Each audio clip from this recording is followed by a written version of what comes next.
welcome to my channel. In this video we are going to be looking at the Taylor series and the Maclaurin series.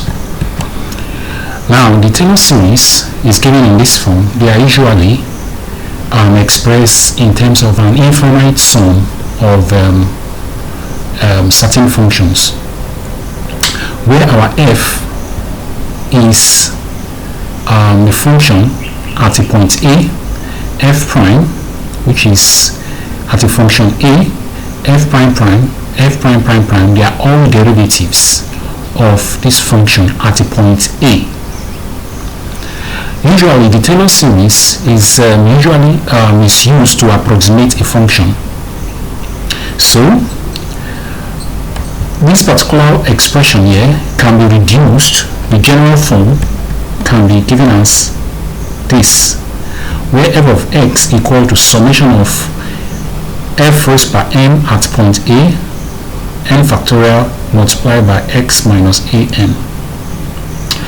This expression can be derived. So let's see how it is derived with proof. So we start by saying that every function can be represented by a series term as this, where an, they are constants to be determined, x raised by n runs from 0 to infinity. So if a function is known, we can express it in this form, and our aim is to look for the value of an from a0 to a infinity. We can do it up to a few terms. So the first thing to do to derive this particular Taylor series is to first of all differentiate this term. But before differentiating, we can expand this one into this term. So that summation is expanded in this form: a0 x0, a1 x1, a2 x raised by 2, a3 x raised by 3. So if we differentiate this one and put the value of 0, let's see what we get. When x equal to 0, at x equal to 0, so this is what we are likely going to get for the first term. If you put in 0, wherever you see 0, x, you put 0. So this one is already raised by 0, so this one is a0, everything is 1. If you put 0 here, 0 raised by 1 will give us 0. Everything here will cancel. So what we are left with is that our a0 is equal to function as a result, as if f as a function of 0. So this is what we have: a0 equal to f as a function of 0. So if we go back to this same expression, we can differentiate this one and see what it will give us. So since there is no x here, because x raised by 0 is 1, if we differentiate this one, it will just give us a1. If we differentiate this one, it will give us 2ax. If you differentiate this one, it will give us 3ax squared. Now the next thing is to now fix in the value of x equal to 0. Anywhere we see x here, we put 0, and that gives us 0 equal to, this one will remain a1, here will disappear, here will disappear, and we are left with a1. So a1 is equal to f prime 0. So now we have our a0 to be this, our a1 to be this. So we can substitute them here, a0, a1. So let's go one more step or two more steps to get a2 and a3. So to get our a2, we differentiate this one the second time. So it means that we are going to start from these points. So we differentiate this one the second time, and that gives us,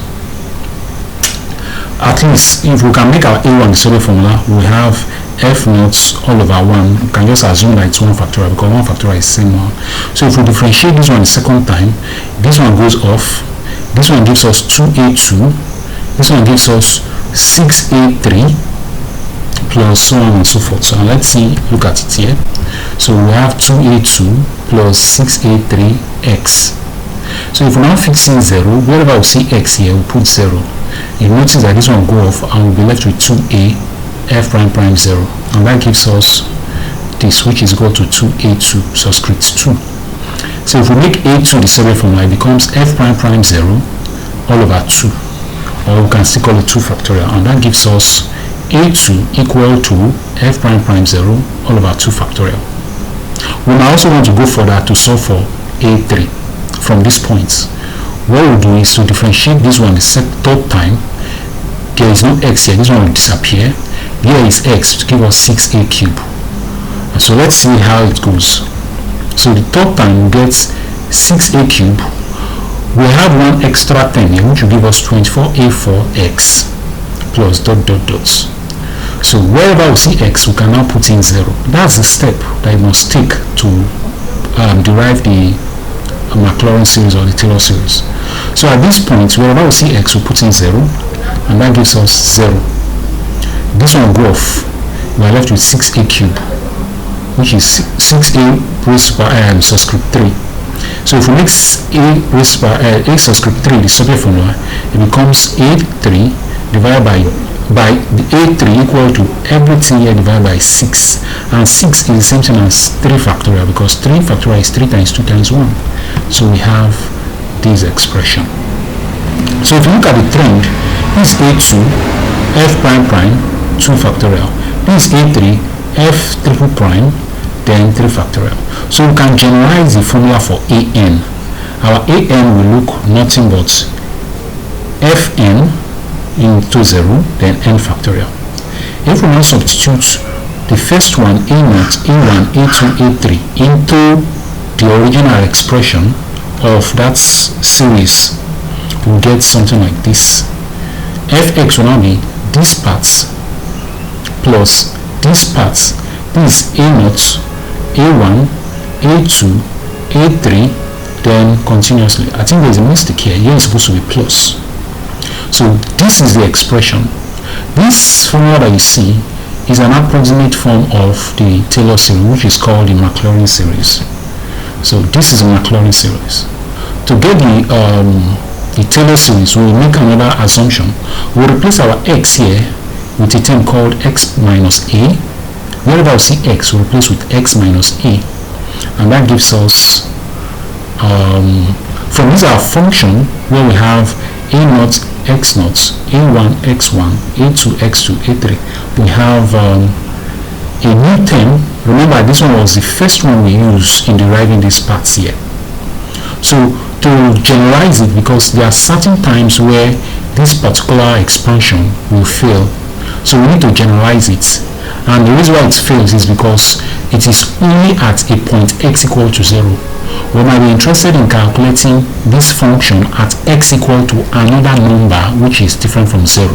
So that's why we need to generalize it. So since this one is gotten from this one, we can generalize this one by saying, instead of using a0, we use c0 plus c1 x minus a, x minus a raised by 2, and so on and so forth. So we'll carry out the same step here by differentiating this one once, twice, 3 times, and so on and so forth to get this same expression. And now our x equal to a, and we get, so this will now be the generalized form, an for this particular one, an equal to this part. Then for this part, this will now be the new term, cn. So if you see the connection, you discover they are almost the same, but the difference between this and this is that this one is restricted to just 0, while this one is used for any point. So wherever I see cn, we can replace with this one. So if I put 0 there, I put 0 and 0, I can substitute here. If I put 1 here, put 1 here, put 1 here, I can substitute here, and that gives me this expression. And this expression is known as the Taylor's expansion or Taylor's series. Okay, so this is the Taylor series, right?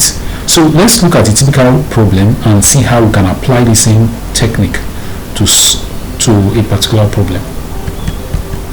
So let's look at this particular problem. We want to expand this expression. We want to re-express this function in terms of series. Now recall that your series is an approximation to this function. So the first thing we do is, we can say at x equal to 0, what will be our lane? And that's what we get here. F equal to 0, we put in 0 there. So lane 1 is equal to 0. So we'll differentiate this one the first time, which is differentiating this one once, we'll get this expression. to differentiate, we just differentiate what is inside here, which is 1, all over what is inside here, which is this part. So by the time we're fixing x equal to 0, we get f prime 0 equal to 1 all over 1, which is 1. So if we differentiate this part now the second time, we'll get this one. What we are saying is that if we differentiate this one the second time, we'll get this. You can use the quotient rule or whatever technique you want to use, but the derivation is not shown here. Now, where we have x, we can replace with 0 to get the equivalence, and that's why we get this particular one. So our answer here is -1. So we can differentiate the third time, that's this expression the third time, and we'll get this. So we'll also have the correspondence at x equal to 0. What will be the expression for f prime 0? It's exactly 2. So we'll move on to the next stage. Our f of x, which is equal to this, is equal to this expansion. Since we are saying at x equal to 0, we take this one, this one. If we are saying at x equal to a number, let's say 2, 3, we will use this one again. We will need to use the other second alternative, which is the Taylor's expansion or Taylor series. So now we know our f naught, our f0, which is 0. So if we put 0 there, this one goes off. We know f prime, which is 1. We put 1 all over 1x. We know f prime prime, which is -1. And by the time we substitute, we get 0, 1, -1, 2 over 3, and so on and so forth. Right? So if we rearrange, remember this one is 3 times 2. The 2 here can cancel 2, and it will reduce to this expression. So this is the final expansion of this. This one is an approximate form of this expression. I hope this helps. Please like, share, and subscribe to my YouTube channel. Thank you.